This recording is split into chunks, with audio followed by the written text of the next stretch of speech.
Film की शुरुआत phone पर एक आदमी से होती है जो किसी को उसके द्वारा भेजी गई डिलीवरी के बारे में बताता है। वे दूसरे व्यक्ति को उत्पाद की देखभाल करने का निर्देश देता है और कहता है कि वे इसे मांस के अलावा कुछ भी खिला सकते हैं। वह यह भी बताता है कि अगर उत्पाद से कोई समस्या होती है तो स्थिति को संभालने के लिए एक बंदूक प्रदान की गई है। आदमी कुछ दिनों में इसे वापस ले जाने का वादा भी करता है और फोन काट देता है। इस समय हम देखते हैं कि उसे किसी चीज ने बेरहमी से काट दिया है और उसकी गर्दन लगभग कट गई है। अगले दृश्य में हम एक परिवार से मिलते हैं जिसमें टेरामोटो नामक एक डॉक्टर है, उसकी पत्नी सुजुको और उसका बेटा केनिची शामिल है। आज सुबह उनके घर पर एक बड़ा पैकेज डिलीवर किया गया है। टेरामोटो के दो कर्मचारी पैकेज को ध्यान से खोलते हैं जिसमें सारा नाम की एक ज़ॉम्बी महिला के साथ एक बड़ा पिंजरा है। वह बहुत ही नर्म लगती है और किसी भी चीज़ का विरोध या प्रतिक्रिया नहीं करती है। परिवार हैरान है और समझ नहीं पा रहा है कि वो इस अजीब डिलीवरी का क्या करे। टेरामोटो अपने दोस्त से इस डिलीवरी के लिए नाराज भी है और उसे एहसास होता है कि उसे घर पर रखना खतरनाक है, इसलिए वो अपने कर्मचारियों को उसे अपने घर से दूर उसने गोदाम में रखने का आदेश देता है। उस रात बाद में हम सारा को उसकी घायल त्वचा को सीलते हुए देखते हैं। फिर वह खुद की एक तस्वीर देखती है जब वो एक सामान्य इंसान थी और गर्भवती थी। हालांकि उसे अपने पिछले जीवन के बारे में कुछ ज़्यादा याद नहीं है, फिर भी वह दुखी महसूस करती है और अपना हाथ अपने पेट पर रखती है। अगली सुबह पड़ोस एसोसिएशन मैनेजमेंट के मैनेजर टेरामोटो के घर पर पहुंचता है। ऐसा लगता है कि डिलीवरी करने वाले आदमी ने ज़ॉम्बी की बात को फैला दिया है। फिर मैनेजर टेरामोटो को डांटता है, यह समझाते हुए कि अगर वह ज़ॉम्बी उसके घर के आसपास रहती है तो ये सभी के लिए खतरनाक है। इससे टेरामोटो इतना शर्मिंदा महसूस करता है और लगातार माफ़ी भी मांगने लगता है। वह स्वीकार करता है कि ज़ॉम्बी उसके दोस्त की है और केवल कुछ दिनों के लिए ही उसकी देखभाल वो कर रहा है।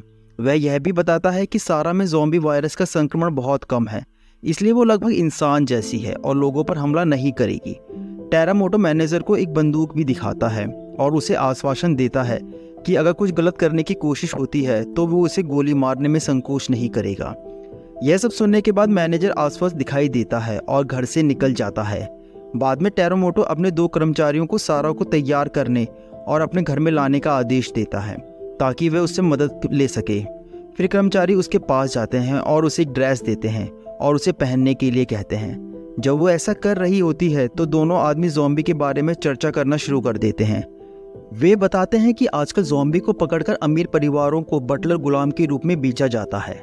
वैज्ञानिकों ने उन्हें मांस की बजाय केवल पौधे खिलाकर उनकी भूख और आक्रामकता को खत्म करने में कामयाबी हासिल की है। यह पता चला है कि ज़ॉम्बी के भी स्तर होते हैं और निचले स्तर इंसानों की ही तरह होते हैं। एक कर्मचारी ने बताया कि सारा बहुत ही निम्न स्तर की है, इसलिए वो एक आज्ञाकारी नौकरानी बनने के सारे गुण रखती है और किसी भी तरह की परेशानी पैदा नहीं करेगी। कुछ समय बाद सारा मुख्य घर में पहुंचती है जहां सुजुको उसका स्वागत करती है और उसे एक स्क्रबिंग ब्रश देती है। फिर वह ज़ॉम्बी को बगीचे की टाइलें साफ करने का निर्देश देती है। सारा बिना किसी प्रतिरोध के उसकी बात मान जाती है और टाइलें साफ करना शुरू कर देती है। थोड़ी देर बाद एक कर्मचारी ने देखा कि वह स्क्रबिंग के लिए पानी का उपयोग नहीं कर रही है। फिर वह उसे दिखाने के लिए उसके पास जाता है और उसे ठीक से काम करने के लिए कहता है। जब वह इस पर भी कोई प्रतिक्रिया नहीं देती तो कर्मचारी क्रूरता से उस पर पानी डालता है और हंसने लगता है। हालांकि सारा इस पर भी कोई प्रतिक्रिया नहीं करती है और अपना काम जारी रखती है। बाद में सुजुको सारा के देखने के लिए आती है और देखती है कि वे लगन से अपना काम कर रही है, यहाँ तक कि स्क्रबिंग के लिए पानी का उपयोग भी कर रही है। उससे यह बहुत प्रभावित होती है, इसलिए वे ज़ॉम्बी के लिए कुछ खाना तैयार करने के लिए अंदर जाती है। लेकिन टेरामोटो उसे सख्त चेतावनी देता है कि उसे कोई मांस न दिया जाए, जिस पर सुजुको सहमत भी हो जाती है। दिन के अंत में वे सारा को कुछ फल देती है और उसके काम के लिए उसका आभार भी व्यक्त करती है। ज़ॉम्बी फिर गोदाम की ओर लौटती है, लेकिन रास्ते में उसे कुछ बच्चों द्वारा धमकाया जाता है जो उस पर पत्थर फेंकते हैं। इसके बावजूद वो कोई प्रतिक्रिया नहीं करती है और अपने रास्ते पर आगे बढ़ती है। कुछ ही समय बाद सारा का सामना 3 गुंडों से होता है जो उसे परेशान करना शुरू कर देते हैं। उनमें से एक उसके कंधे पर चाकू से वार भी करता है, लेकिन वह अप्रभावित रही और चलती रही।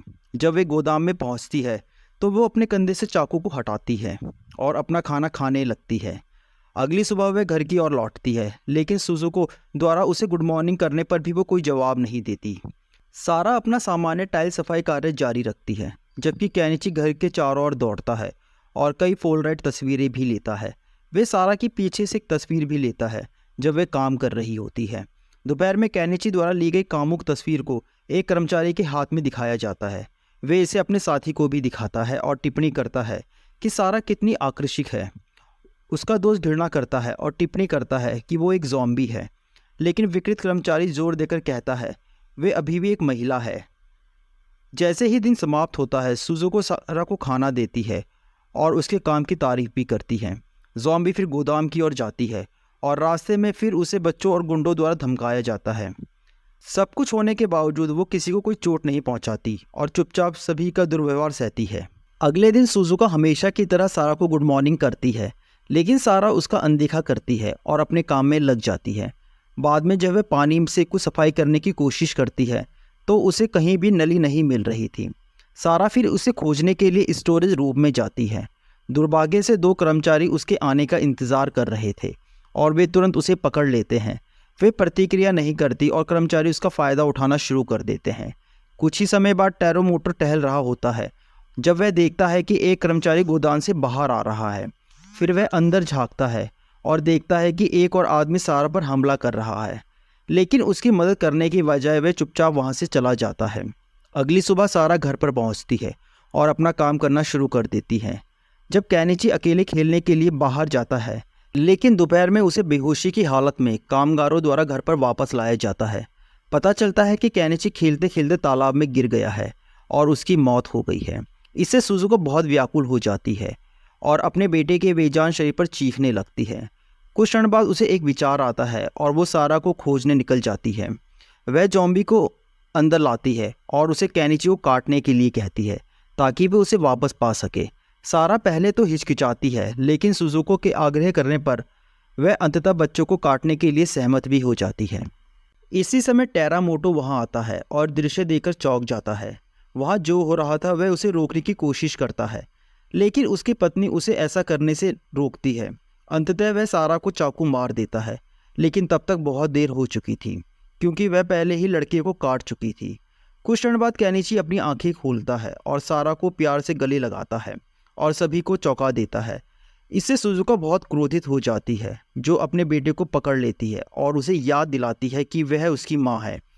फिर वह उसे कमरे में ले जाती है और उसकी देखभाल करना शुरू कर देती है। हालांकि लड़का पहले से बिल्कुल अलग है और कुछ भी बोलने या खाने से इनकार करता है। बाद में हम सारा को उसके शरीर से चाकू निकालते और उसके घावों का इलाज करने की कोशिश करते हुए देखते हैं। वहाँ केनिची की याद करती है और भावुक हो जाती है। इस समय टेरामोटो अचानक प्रकट हो जाता है और उसका चाकू मारने के लिए माफ़ी भी मांगता है। वह उसके घावों को भरने में मदद करने की पेशकश करता है और विनम्र ज़ॉम्बी उसे ऐसा करने देती है। हालांकि यह पता चलता है कि उस आदमी के इरादे सही नहीं हैं। वह तुरंत उसके कपड़े उतारना शुरू करता है और उसका फ़ायदा उठाता है। सुजुको उसी कमरे से गुजरती है और अपने पति को ज़ॉम्बी के साथ धोखा करते हुए देखकर निराश हो जाती है।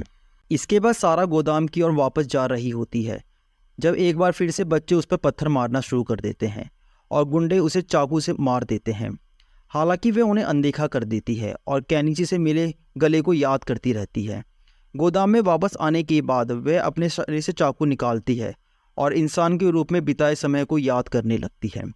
अगली सुबह सारा हमेशा की तरह काम पर पहुंचती है, लेकिन इस बार नाराज सुजुको उसे अभिवंदन नहीं करती। बाद में जब सुजुको बगीचे में काम कर रही होती है तो वह केनिची को सारा के पास आते हुए देखती है। इससे उसे बहुत जलन होती है, इसलिए वे तुरंत अपने बेटे को डांटती है और उसे उसके पास जाने से रोकती है। दूसरी तरफ टेरामोटो बहुत तनाव में दिखाई देता है और ज़ॉम्बी और उसके लक्षणों के बारे में सब कुछ खोज रहा होता है। इसके बाद सुजुको बगीचे में फूलों को पानी दे रही होती है जब वह केनिची को अचानक सीढ़ियों पर गिरते हुए देखती है। दंपति अपने बेटे की ओर दौड़ता है और उसे जगाने की कोशिश करता है, लेकिन कोई फ़ायदा नहीं होता। वह घबराने लगते हैं, लेकिन सारा शांति से उसके पास आती है और सुजुका की बाहों पर काट देती है। फिर वह खून केनिची के मुंह में डालती है, जिससे वो लड़का आखिरकार फिर से जग जाता है। अगले दृश्य में हम उदास सुजुका को सोफे पर लेटे हुए देखते हैं। वे अपने पति से पूछती है क्या उनका बेटा ज़ॉम्बी बन गया है। हालांकि टेरामोटो ऐसा नहीं सोचता और सुझाव देता है कि यह सिर्फ एक एलर्जी रिएक्शन हो सकता है। वह समझाता है कि पूरी तरह से ज़ॉम्बी बनने में सालों लगते हैं और जब तक केनिची बड़ा होगा तब तक नए उपचार विकसित हो सकते हैं। ये सुजुका को राहत की सांस लेने के लिए प्रेरित करता है, लेकिन जब वह खिड़की से बाहर देखती है और केनिची और सारा को इधर उधर घूमते हुए देखती है तो वह बहुत दुखी हो जाती है। शाम को सारा केनिची को पिलाने के लिए कुछ मानव रक्त खोजने का फैसला करती है। वह एक कसाई चाकू पकड़ती है और गोदान की ओर जाती है। रास्ते में फिर से गुंडे द्वारा उसको धमकाया जाता है, जो हमेशा की तरह उसे चाकू मारते हैं। हालांकि इस बार वह बहादुरी से वापस लड़ती है और उन सभी को मारने में कामयाब हो जाती है। अगले दिन हम देखते हैं कि सुजुको अभी भी सोफे पर गिरी हुई है और जो कुछ भी हुआ है उससे वह थक गई है। इसी बीच केनिची सारा के गोदाम में आता है और वह उसे उन पीड़ितों का खून देती है जिनकी उसने हत्या की थी। लड़का उनकी यादों के लिए सारा के साथ कुछ पोलराइड तस्वीरें भी लेता है। इसके बाद वह घर की ओर जाती है और अपना नियमित काम जारी रखती है। टेरामोटो उसे दूर से देखता है और उसे आने के लिए सीटी बजाता है। जॉम्बी आज्ञाकारी ढंग से अंदर चला आती है और टेरामोटो उसे एक कमरे में ले जाता है। इस बीच सुजुका उनके कदमों की आवाज़ सुनती है और ऊपर जाती है, यह देखने के लिए कि क्या हो रहा है। वह देखती है कि उसका पति सारा के घावों पर टाके लगा रहा है, जिससे वह गुस्से में भर जाती है। सारा भी सीधे उसकी ओर देखती है और आंख से आंख मिलाती है, जिससे सुजुको वहां से चले जाती है। अगले दृश्य में हम सुजुका को रसोई में गुस्से में कुछ मांस काटते हुए देखते हैं। जब सारा वहां से गुजरती है तो वह खाने के लिए फर्श पर कुछ मांस फेंकती है, लेकिन ज़ॉम्बी उसे नहीं खाती और इसकी वजह उसे वापस करने की कोशिश करती है। क्रोधित सुजुका अपने हाथों से मांस काटती है। इस प्रक्रिया से सारा को चोट भी लगती है। टेरामोटो इस समय वहां पर आता है और अपनी पत्नी के इस व्यवहार को देखकर निराश भी होता है। हालांकि वह कुछ कहे बिना वहां से चला जाता है और सुजुका अपने पति का पीछा करने की कोशिश करती है ताकि वह उसकी धोखेबाजी के बारे में उसे बता सके। लेकिन जल्द ही वह एक कमरे में पहुंच जाती है जहां उसे सारा और केनिची की पोलराइड तस्वीरों से भरा हुआ एक बॉक्स मिलता है। गुस्से से भरकर वह तुरंत अपने पति के अध्ययन कक्ष में जाती है और बंदूक पकड़ लेती है। हालांकि वो गलती से ट्रिगर खींच देती है और गोली चलती है, जिससे उसकी पति की मृत्यु हो जाती है। सुजुका इस कार्य से डर जाती है, लेकिन वह अभी भी ज़ॉम्बी को मारने का निश्चय नहीं छोड़ती। इसमें सारा नीचे की ओर शोर सुनती है और केनिची के साथ घर से भाग जाती है। सुजुको भी उसका पीछा करती है और रास्ते में 2 श्रमिकों को भी मार देती है। इसके बाद पीछा करना शुरू होता है, जिस दौरान सारा को आखिरकार अपना अतीत याद आ जाता है जब वो इंसान थी। एक दिन वो और उसका पति अपने बच्चे के जन्म के लिए अस्पताल में जा रहे थे। दुर्भाग्य से युवा जोड़ों पर ज़ॉम्बी के झुंड ने हमला कर दिया।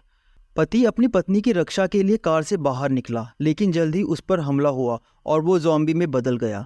भयानक स्थिति के बावजूद सारा भागने में कामयाब रही और अस्पताल पहुंची। वहां उसने सी सेक्शन के जरिए बच्चे को जन्म दिया, लेकिन दुर्भाग्य से उसका बच्चा मृत पैदा हुआ। सारा बहुत दुखी थी। मामले को बदतर बनाने के लिए उसे अंततः टेरामोटो के दोस्त ने पकड़ लिया और उसे ज़ॉम्बी में बदल दिया और अपने गुलाम व्यवसाय के लिए उसका इस्तेमाल किया। वर्तमान में लौटते हुए सारा और केनिची जंगल में भाग रहे हैं, लेकिन वह अंततः थक जाती है और गिर जाती है। इससे सुजुका उन्हें पकड़ने और सारा पर बंदूक तानने में सक्षम हो जाती है, लेकिन इससे पहले कि वो ट्रिगर खींच पाती वह देखती है कि उसका बेटा ज़ॉम्बी को बचाने की पूरी कोशिश कर रहा है। यह सुजुका को यह एहसास होने पर फूट फूट कर वह रोने लगती है कि उसका बेटा अब उसका बेटा नहीं रहा है। इस बीच सारा भी उठ जाती है और दोनों तुरंत वहाँ से भाग जाते हैं। सुजुका खुद को पेट में गोली मार लेती है, जिससे उसकी वहीं पर मृत्यु हो जाती है। गोली की आवाज़ सुनकर केनिची अचानक रुक जाता है और अपनी गिरी हुई माँ की ओर लौटता है। वह अभी भी सब कुछ होने के बावजूद उसकी परवाह करता है और सुजुका को काटना शुरू कर देता है। सारा भी इसे देखकर भावुक हो जाती है, इसलिए वह भी लड़के के साथ मिलकर उसकी माँ को काटती है। कुछ ही देर बाद सुजुका अपनी आंखें खोलती है और आंसू भरी आंखों से अपने बेटे को गले लगा लेती है। इस भावनात्मक क्षण को देखकर सारा को एहसास होता है कि वह उसकी ज़रूरत नहीं है और माँ बनने का उसका सपना अभी पूरा नहीं हो सकता। फिल्म तब अंत होती है जब वह खुद के सिर में गोली मार लेती है, जिससे उसका दुखद जीवन समाप्त हो जाता है।